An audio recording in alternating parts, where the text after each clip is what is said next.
Olá, pessoal, sejam todos bem-vindos a mais uma aula de biologia aqui pelo YouTube.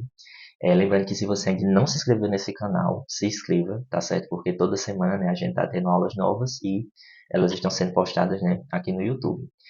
Na aula de hoje a gente vai continuar falando sobre os assuntos, né, que a gente vinha discutindo na aula anterior, que são as relações ecológicas. Então, na aula passada a gente falou sobre as relações ecológicas harmônicas, né, ou seja, aquelas que trazem benefícios para as espécies, né, para os animais ou plantas, enfim. E na aula de hoje a gente vai falar sobre as relações desarmônicas, né? Ou seja, aquelas que trazem pelo menos prejuízo para pelo menos um organismo, né, da relação. E para começar, né, a gente vai falar sobre as intraespecíficas, né? Ou seja, aquelas dentro da mesma espécie. Então, o primeiro exemplo, né, aqui de relação intraespecífica desarmônica é o famoso, né, canibalismo. Então, o que é o canibalismo? É quando um animal ele preda, né, ele devora um animal da sua própria espécie. Então, por exemplo, isso aí é muito comum, né? O canibalismo é mais comum na natureza do que a gente imagina. Por exemplo, em alguns insetos, né, super comuns, mais fracos, né, os que estão doentes, os que estão debilitados, serem devorados, né, pelos mais fortes.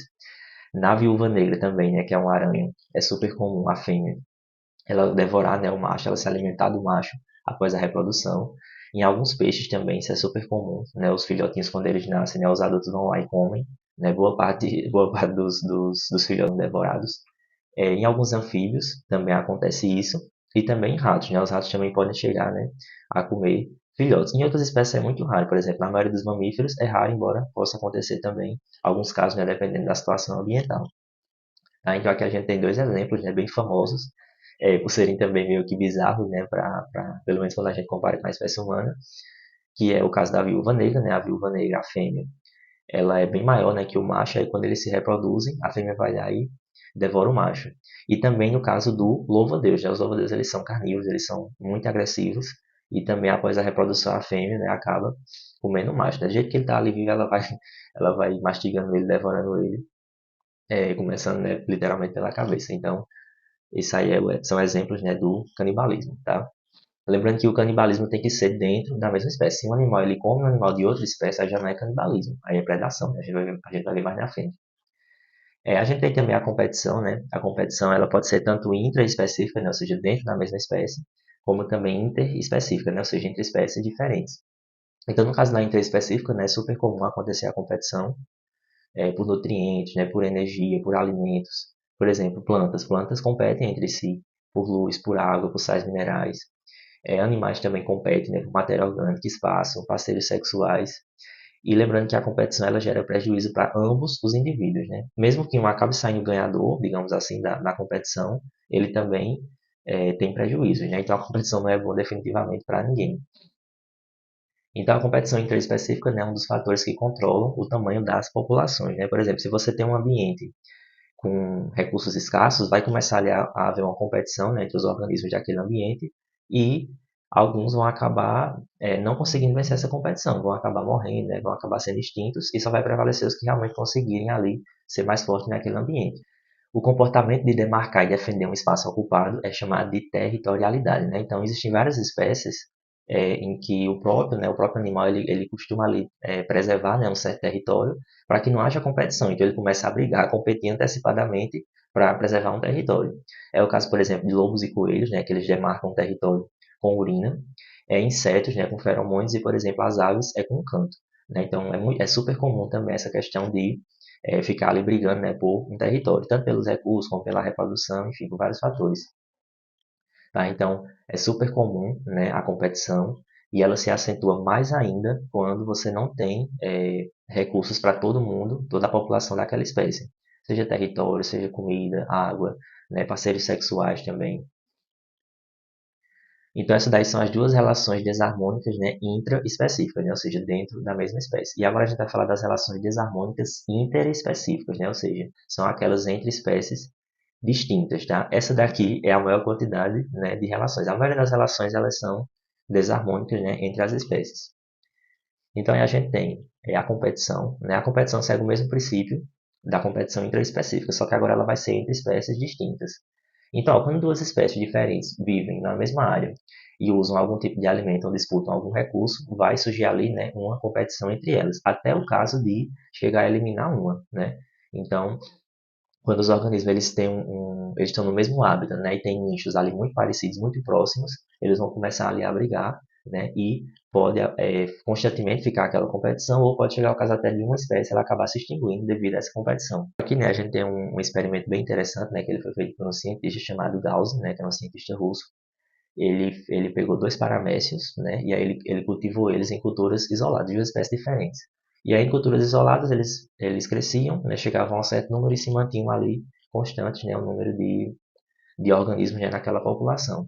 Só que quando ele pegava os dois e colocava eles dois, eles começavam a competir, né, começava a haver um conflito ali por recursos, né, enfim, por alimentos ali no ambiente, e um acabava morrendo totalmente, desaparecendo, se extinguindo, e ficava apenas uma espécie, né? Então, com isso, Gauss elucidou o princípio da exclusão competitiva, né? Que ele diz o quê? Ele diz que quando duas espécies estão no mesmo ambiente e vão competir por recursos, uma delas vai acabar desaparecendo, né, daquele ambiente. Ó, então, Gauss concluiu que quando duas espécies que competem por recursos limitados, tá? Então quando o recurso ele é finito, quando ele tem um limite, não podem coexistir numa mesma área e no mesmo momento, né? Sendo que uma vai acabar desaparecendo daquele ambiente. Uma delas é mais eficiente na conquista desse recurso e se reproduz, e a outra é eliminada, né? Então, esse aí é o famoso princípio da exclusão competitiva, também chamado de princípio de Gauss, né? Em homenagem ao cientista que elucidou esse princípio. Então, o que é que isso gera de consequência? Uma das consequências desse princípio é que, se o animal ele tem o mesmo nicho, ele não pode ficar no mesmo ambiente, mas ele pode ficar em ambientes distintos. É um exemplo aqui, né, que a gente tem, bem famoso, que é com o pica-pau, né, e com o pássaro carpinteiro. O pássaro carpinteiro e o pica-pau, eles têm o mesmo nicho, o nicho ecológico deles é muito parecido, é praticamente o mesmo. Mas o que que acontece? O pica-pau ela acontece no mundo todo. Já, por exemplo, o pássaro carpinteiro, ele só existe nas Ilhas Galápagos. Então, dessa forma, eles mesmo tendo nichos muito parecidos, eles não estão no mesmo ambiente, então por isso que eles não competem. Se você pegar uma população de pássaros carpinteiros e juntar com um pica-pau, eles vão começar a competir e não vão conseguir viver as duas populações no mesmo ambiente. Equivalentes ecológicos, né? Então, os equivalentes ecológicos, eles acontecem quando você tem espécies que elas têm nichos muito parecidos, mas elas existem em hábitats diferentes, né? Então isso a gente chama de equivalentes ecológicos.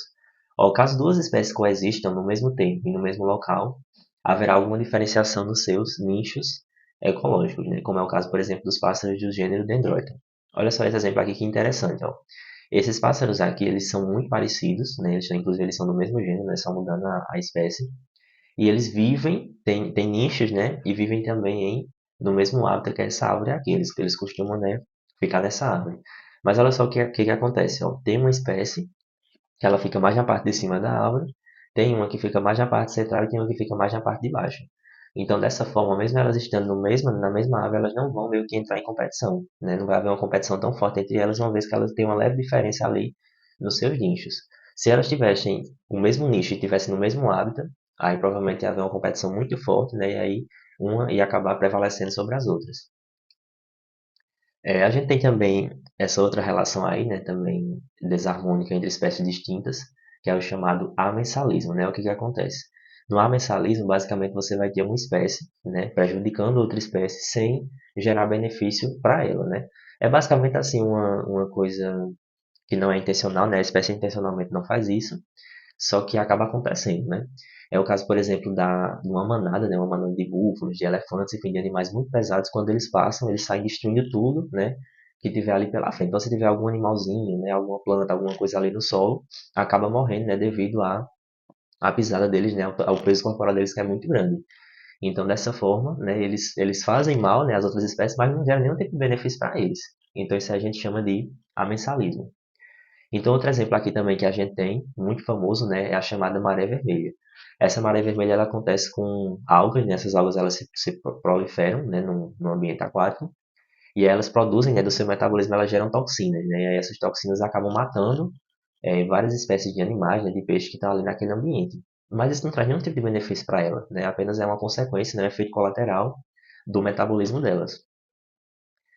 Temos também a alenopatia, né? A alenopatia é o seguinte, algumas espécies de plantas, né, elas produzem toxinas, né, que fazem com que as plantas, né, do entorno não cresçam perto delas, né? Então isso aí pode ser classificado em alguns casos como a messalina. Tem casos que é de competição, né? Ela está competindo ali com as plantas do entorno.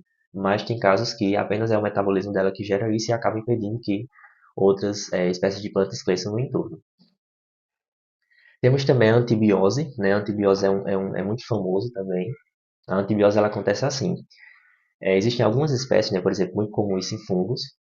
No metabolismo dele, eles produzem substâncias que acabam matando, por exemplo, bactérias ou até outros fungos que estão ali, né, no mesmo ambiente que eles. Então, por isso que o nome é antibiose, né, que seria antivida, né, ou seja, ele está matando alguma forma de vida que tem ali. Foi graças, né, à antibiose que, por exemplo, foi descoberto o primeiro antibiótico, né, a penicilina. A penicilina ela foi descoberta é, quando, né, o pesquisador, né, que era Fleming lá, ele estava mexendo com as bactérias e acabou nascendo um fungo e aí na região que tinha o fungo não nasciam bactérias, né? Então isso aí a gente chama de antibiose. Temos também a relação de predatismo e herbivoria, né, que são bem parecidos. Então no predatismo você vai ter um animal, né, matando outro, né, para se alimentar, que a gente chama de presa, né? Então tem o predador e a presa. E na herbivoria, basicamente a gente vai ter um animal herbívoro que vai se alimentar de uma planta, né? Então, são relações muito parecidas, né? Só muda um pouco a questão da nomenclatura. Para animal, predatismo; para planta, herbivoria. Então, aqui um exemplo. Ó. Então, é super comum na natureza o predatismo. O predatismo é assim, a coisa mais comum que tem, né? Os animais eles precisam, né, se alimentar de plantas, né, de outros animais para obter a sua nutrição. Então, dessa forma, naturalmente, eles têm que ser predadores, né? Então, qualquer animal que coma, né, outro animal de outra espécie é predatismo ou, quando é no caso de plantas, herbivoria. Só que aí, né, as presas elas vão acabar desenvolvendo também defesas contra essa predação, né? Então, por exemplo, os vegetais eles podem ter espinhos, né, para se defender, substâncias tóxicas. Só que alguns animais acabam se adaptando, né, também a essas substâncias. Algumas têm sabor ruim, né? Então, normalmente, quando a planta ela não quer que o animal coma alguma parte dela, ou algum fruto, ela vai desenvolver um sabor ruim ou uma toxina. Quando ela quer, ela vai desenvolver um sabor bom, né, agradável e também uma nutrição agradável para o animal. Então, aqui um exemplo, né, dois exemplos bem interessantes de plantas que produzem toxinas para evitar, né, a predação. É a dedaleira, né, essa primeira aí, e a espirradeira. Então, a dedaleira ela produz um alcaloide, né, uma substância alcaloide, que pode provocar ataque cardíaco, né? Então, dependendo da quantidade do animal que comer ela, ele acaba morrendo, né? E também a espirradeira ela produz uma toxina altamente forte, né? Que, por exemplo, uma única folha pode ser capaz até de matar uma pessoa. Então, é uma planta altamente perigosa, é, é a espirradeira. Os predadores também têm inúmeras adaptações, né? Por exemplo, a gente tem nos animais que comem carne, né? Comem outros animais, são carnívoros, como é o caso, por exemplo, dos felinos, né? E dos canídeos. Eles têm os dentes, né, caninos bem desenvolvidos, que serve justamente para ele caçar, né, e também matar e rasgar, né, a carne da presa. E também a peçonha, né, de alguns animais peçonhentos, né, principalmente nas serpentes, né. Então essa peçonha ela ajuda, né, ali a imobilizar, a matar a presa, né, para ele se alimentar. Temos também adaptações das presas, né, por exemplo, cavalo e zebra correm, né, então a adaptação que esses animais desenvolveram foi correr muito para fugir, né, dos predadores. O rinoceronte, por exemplo, tem um chifre, né, que ele usa para defesa. O porco-espinho, né, e o ouriço do mar, como a gente está vendo aqui nessa figura, eles têm espinhos. As tartarugas, né, os jabutis, os cagos, eles têm uma carapaça, né, bem rígida, que ajuda, né, a proteger. Por exemplo, a carapaça de uma tartaruga, né, de um cágado, é tão rígida que consegue proteger até contra uma mordida, por exemplo, de um jacaré, né? Dependendo do caso, ele pode chegar a quebrar, mas na maior parte das vezes não consegue, de tão rígido que é. Temos também a camuflagem, né? A camuflagem é quando o animal ele fica parecido, né, ali com a região que ele vive, com o ambiente que ele vive, para tentar confundir, né, o predador. O predador não conseguir identificar que ali tem um animal, né? Então eles ficam extremamente parecidos, né? Como a gente está vendo aqui, isso aqui é uma ave. Ó, veja que ela está praticamente idêntica, né, ao tronco aqui, não tem como você perceber. E o próprio animal desenvolve esse hábito, né? Ele fecha os olhos, ele fica paralisado. Dependendo do caso, o animal pode chegar perto, alguém pode chegar perto e tentar mexer, que ele não se movimenta. Tá? Aqui também ó, a gente tem um inseto, ó, veja que ele está aqui se camuflando, né, como se fosse uma folha. Então a camuflagem ela é uma forma, né, de proteção, de defesa de animais, né, para não serem atacados por predadores, né, como a gente está vendo nesse outro exemplo aí, ó. É um inseto, né, muito parecido com a folha, né, um inseto folha. Veja que até o movimento dele parece uma folha, né, assim, recebendo vento. Tá? Então o objetivo disso aí é se proteger da predação, tá? Camuflagem. Temos também a coloração de advertência. A coloração de advertência ela acontece quando uma espécie ela vai ter alguma cor assim muito diferente, muito chamativa, tá? Para dizer que ou ela tem um gosto ruim ou ela é perigosa. Então, essa é chamada de coloração de advertência. Então, quando você vê na natureza uma planta, um animal assim muito bonito, com muita cor, com muito exuberância, normalmente é um animal perigoso. Ou vai ter toxina, ou vai ter um gosto ruim, ou até vai ter um veneno, podendo até matar um animal que chegar, né, a predar essa presa, tá? Então, por exemplo, a gente tem esse exemplo aqui, ó, que são esses sapinhos, né, esses anfíbios, que eles são altamente coloridos e quanto mais coloridos eles são, mais venenosos, né? Eles são. Tem também algumas borboletas, lesmas, né?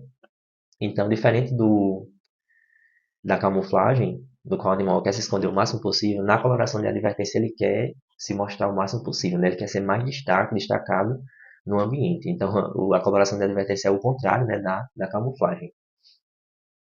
Temos também o mimetismo, né? O mimetismo é quando um animal ele fica parecido, ele imita, né, digamos assim, outro animal. Então, normalmente isso acontece quando você tem animais que têm veneno, que não são palatáveis, tá? Então, um exemplo aqui, ó. É, por exemplo, isso aqui é uma largata, né? Veja que ela fica parecida, né? A cauda dela fica parecida com uma serpente, tá? E também a gente tem um caso, por exemplo, da coral, coral verdadeira e coral falsa.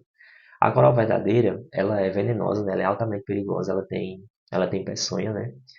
Já a falsa não tem. O que que acontece? Ela ficou, né? Ela imitou, ela copia, digamos assim, a coral verdadeira, se aproveitando, né? Digamos assim, da fama, né? De venenosa que a coral verdadeira tem. Então a falsa ela não tem, mas ela na natureza os animais não vão diferenciar, né? Então quando eles veem uma coral falsa, eles já sabem, não, não vamos aqui predar, não vamos chegar perto porque ela pode ser perigosa. É mileriano, né? Esse mimetismo ele acontece quando você tem várias espécies que elas vão coevoluir, né? Elas vão evoluir de forma conjunta, ficando muito parecidas. Então aqui não é que uma espécie está imitando outra que é venenosa ou perigosa, ambas são venenosas, têm gosto ruim e elas acabam ficando muito parecidas para também ali identificar, né? Então também é uma forma de mimetismo, como a gente tem, por exemplo, nessas espécies de borboleta aqui e também nesse anfíbio aqui, nesse sapo.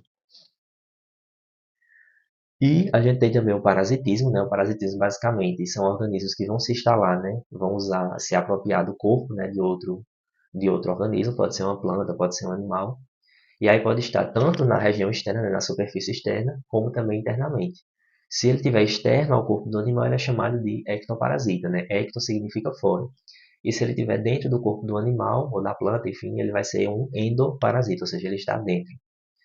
Então, o parasita enfraquece e prejudica as funções orgânicas, sendo responsáveis por provocar doenças, né? Então, normalmente o parasita ele usa do hospedeiro, né, mas uma certa quantidade para também não debilitar muito e matar ele. Então, ele usa só um pouco, ele não usa muito não.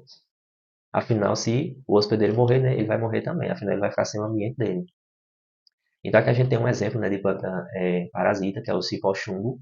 Então, ela se enrola, né, ela se fixa, né, em outras plantas e retira substâncias orgânicas, né, dessa planta. Ela é uma planta sem clorofila. Você pode ver que nem verde ela é, né? Ela tem uma cor meio amarelada, porque ela não tem clorofila. Então, ela não faz fotossíntese, e ela se enrola e fica ali sugando, né, o que outra planta produziu. Temos também a erva passarinho, né? A erva de passarinho ela é uma planta clorofilada, ou seja, ela tem clorofila, ela faz fotossíntese, mas ela não absorve sais, né, e água do solo, ela absorve de outras plantas, né? Então ela é uma hemiparasita, ela é uma parasita pela metade, né, digamos assim. Enquanto que o cipó-chumbo ela é um holoparasita, ela parasita tudo. Temos também outros exemplos, né, bem interessantes de parasitismo, como é o caso, por exemplo, do esclavagismo, né? O que que é isso? É um parasitismo que é encontrado, por exemplo, na chamada formiga sanguinária, né? A formiga sanguinária, essa espécie de formiga que a gente está vendo na figura, ela entra, né, em ninhos de outras formigas e rouba as pulpas, né, os ovos filhotinhos, né, digamos assim, de outras espécies de formigas. E aí quando essas formigas crescem, né, quando elas ficam adultas, elas colocam essas formigas para trabalhar para elas, né? Então é como se fosse uma espécie de escravidão, né? E aí essa relação é chamada de esclavagismo. É uma forma também de parasitismo, porque ela está usando, né, outra espécie em benefício de si própria, né? Então esse aí é um exemplo bem conhecido, né, chamado de esclavagismo. A gente tem também o chamado parasitismo social ou de ninhada, né? Acontece muito com algumas espécies de aves, né? Como é o caso, por exemplo, do cuco. O cuco, ele é uma ave que ele coloca ovos, né, em ninhos de outras aves. Então, ele não faz o seu próprio ninho e coloca seus ovos, ele coloca ovos em ninhos de outras aves. E aí o que acontece? Quando a ave cuida, choca ali os ovos, cuida dos ovos, E aí quando o cuco nasce, ele é bem maior, né? E aí ele acaba empurrando os filhotes, matando, né, os filhotes da ave que estava ali, e acaba ficando só ele. E ele fica sendo cuidado, alimentado, né, por outra espécie, e depois quando ele está adulto, né, ele cresce e ele acaba repetindo, né, esse hábito, né, esse comportamento de parasitar os ninhos, né, de outras aves. Então isso aqui também é uma forma de parasitismo chamado parasitismo social ou de ninhada. Controle biológico, né? O que é isso? O controle biológico é uma técnica para você combater insetos e espécies que destroem plantações sem utilizar poluição, como por exemplo acontece com os agrotóxicos. Consiste em você introduzir no ambiente um predador ou parasita da espécie que se quer combater, né? Como é o caso, por exemplo, das joaninhas e dos pulgões, né? O que é isso? O controle biológico basicamente é você pegar uma espécie, né, e você inserir em um determinado ambiente, que pode ser numa plantação, por exemplo, para você combater uma espécie que normalmente ela é atacada por aquele predador, né? Então, é o caso, por exemplo, dos pulgões. Se você tem os pulgões ali atacando uma planta e você quer eliminar eles, ao invés de você colocar ali agrotóxico, né, para matar, você coloca joaninhas, porque as joaninhas vão lá e vão atacar e vão comer e predar os pulgões. Então, é uma forma de você evitar, né, a poluição ambiental. É, e aí, só aproveitando, né, o conteúdo da nossa aula, não é uma relação ecológica, né, mas tem a ver, né, com relações ecológicas, que são, né, o caso das espécies invasoras. Né? O que é uma espécie invasora? É qualquer espécie que ela não é nativa, né, de uma área, ela não vivia naquele ambiente naturalmente, mas aí alguém acaba introduzindo ela, né, para fins econômicos, ou até por acidente, por exemplo. E normalmente essa espécie ela acaba se espalhando, ela acaba crescendo muito, ela acaba se proliferando, uma vez que ela não tem predador, ela não tem uma competição ali, né, para ela, então ela acaba se reproduzindo em grande quantidade. Então normalmente é um problema muito grande, né, a espécie invasora gera muito problemas para o meio ambiente, uma vez que pode até levar à extinção de espécies. Né? Dependendo do caso, se você colocar uma espécie invasora, ela pode levar à extinção de várias espécies que estão, né, naquele ambiente. Então, um exemplo aqui, né, alguns exemplos famosos que a gente teve de espécies invasoras. A gente teve, por exemplo, o caramujo africano. Né? Esse caramujo aqui ele foi trazido para ser usado como na alimentação, né? Para ser usado em restaurantes, enfim, em cardápios.